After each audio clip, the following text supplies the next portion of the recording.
নুসরাত ফুডে সবাইকে স্বাগত। আজকে আপনাদের মাঝে শেয়ার করব হালকা মশলায় গুলশা মাছ ভুনার রেসিপিটা। তো প্রথমে আমি তেল গরম করে দিয়েছি পেঁয়াজ কুচি। পেঁয়াজটা ভালো মতো ভেজে নেব।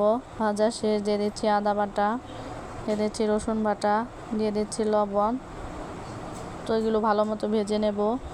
ভাজা শেষ দিয়ে দিচ্ছি পানি। তো মশলাটা কষানোর জন্য দিয়ে দিচ্ছি হলুদ গুঁড়া, দিয়ে দিচ্ছি মরিচ গুঁড়া, দিয়ে দিচ্ছি ধনিয়া গুঁড়া। মশলাটা ভালো মতো কষিয়ে নেব।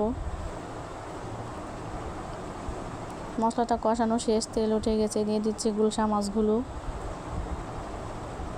তো গুলশা মাছগুলো কষানো শেষ, দিয়ে দিচ্ছি পানি।